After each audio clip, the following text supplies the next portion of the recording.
Hi, and welcome to Healthy Lifestyle with Eraldo, a show dedicated to helping you live a longer and healthier life while giving you the inside scoop on all of the latest fitness, health, and lifestyle trends. And of course, most importantly, having fun while doing it. Now, before I introduce you to my guest, I want to thank Deb Lilly Floral Arrangements for this beautiful arrangement right here, which can be found at all your Acme stores. Okay, beautiful. So anyway, let's get right to it. By the age of 17, my first guest was the toast of American Bandstand. Throughout his career, he has earned 34 top 40 hits, placing him in the top 5 list of artists from his era. Known for his hits like Wild One and Volare, I couldn't resist that, just to name a few, the legendary Bobby Rydell. Hi, Bobby. How you doing, Eraldo? How are you? It's an honor and a pleasure to have you here. Thank you ever so much. Can I ask you a question? Oh, absolutely. By any chance, did you happen to find Jimmy Hoffa? I did not, No, you know. I was wondering. I thought it was in the backyard, then I went to I went to Giant Stadium, and then I couldn't find him anyway. Really?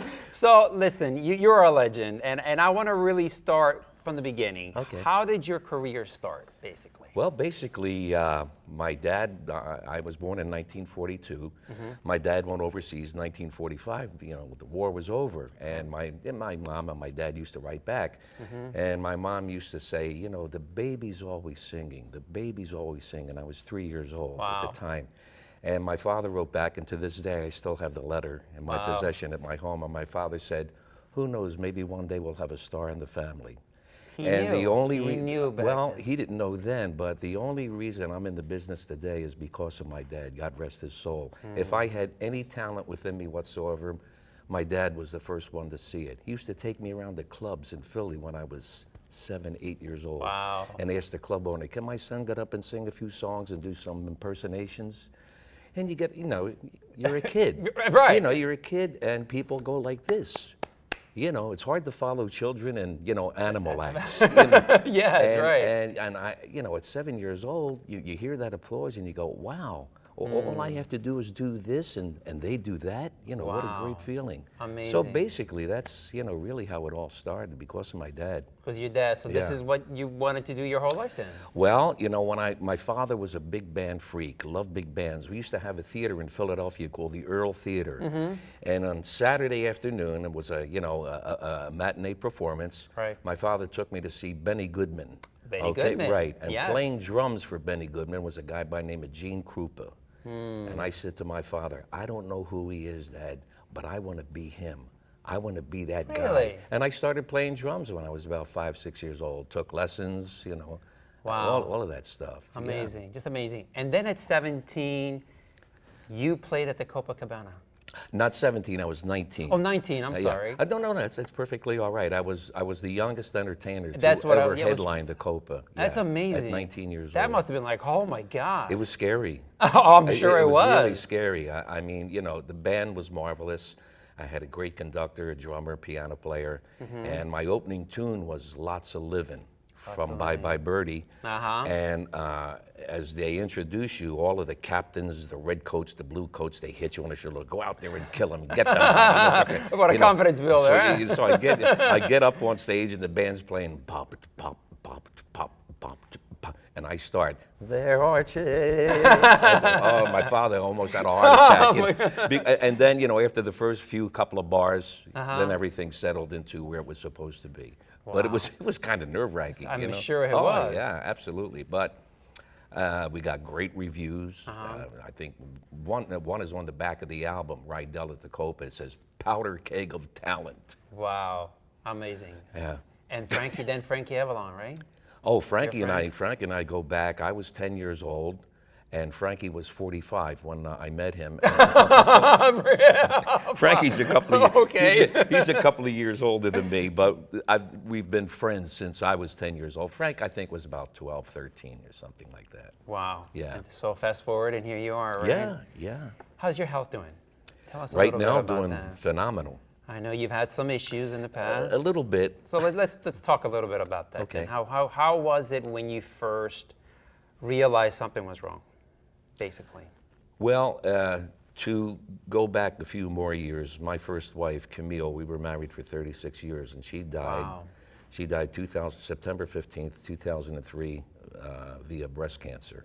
And Sorry to I hear mean, well, thank you. I mean, she was my childhood sweetheart. We kept company for 10 years before we got married, and then we got married for 36 years, 2 children, and it's over. You know, and That was rough. you know, it was pretty tough. Now, back then, I was kind of like a social drinker. You know, I Right. would have a cocktail, you know, prior to dinner, maybe after dinner, a liqueur or something Right, like that. right. When she passed, I mean, I became a total alcoholic. Wow. I was a drunk. And I mean, it was so bad, I got to the point where I used to hide bottles of vodka in my golf bag in the trunk of my car. God forbid the bottle in the refrigerator was, you know, Right. all of it had to go to the liquor store. God Wow. forbid you run out. So, for drinking a lot of years, I went to a doctor in Lankenau Hospital in Philly. He said, Bobby, he said, if you don't stop drinking, he said, you're going to be dead in 2 years. course. You'll Yeah. be dead in 2 years. This was 2010. Wow. 2012, I had a double transplant, a liver and a kidney. Wow. And you know, thank God, you know. And that was also your inspiration for the book, right? Oh, yeah, absolutely. Talk a little bit about the book. Well, the book it's a good book, and I've been asked so many times, Bobby, you have so many great stories. Why don't you write a book? You know, write a book. Yeah, I'll get that. Right.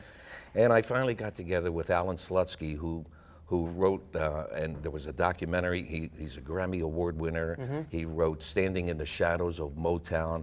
So I got together with Alan. He's a marvelous guitar player, and we sat for 18 months, you know, with a tape recorder, a piece of paper, and just, you know, talking from 3 years old up until today. You know? Right. And Julia was special to you, wasn't she? I'm sorry? Julia was special to you? Oh, Julia, she was the donor. She The was lifesaver. not only me and the girl who was the primary recipient Right. was a little 4-year-old black girl from Philadelphia. Her name is Saya. She was the primary. So what we did was split a liver. She got 25%, I got 75%, right? And I guess as most of you know, the liver is the only organ in the body that rejuvenates. That's right. Yeah. So she's fine. She's 7.5, going to be 8 now. We did a TV show in Philly not long ago, and she looks phenomenal. Wow. And but I thought that I was the primary guy, you know. And one of the doctors, the kidney doctor, he said to me, Bobby, he said, you aren't even the secondary. I said, what do you mean by that? He said there were 14 people in front of me waiting for a liver. Wow. This is how lucky. You are. 14 people turned down a partial liver. Destiny, my man. It was destiny. Listen, Thank God. I wish we had more time, but I really want to, you know, thank you for being here. And I know your book is coming out real soon. It'll the release date is May the 4th. May the 4th. Can't wait to read it. Thank you so much for being here. It's It's a a pleasure. pleasure and honor to have you. All right, guys, still ahead on Healthy Lifestyle with Eraldo. Tax season may be over, but not for those who have filed extensions. Ahead, tips for making the process less taxing.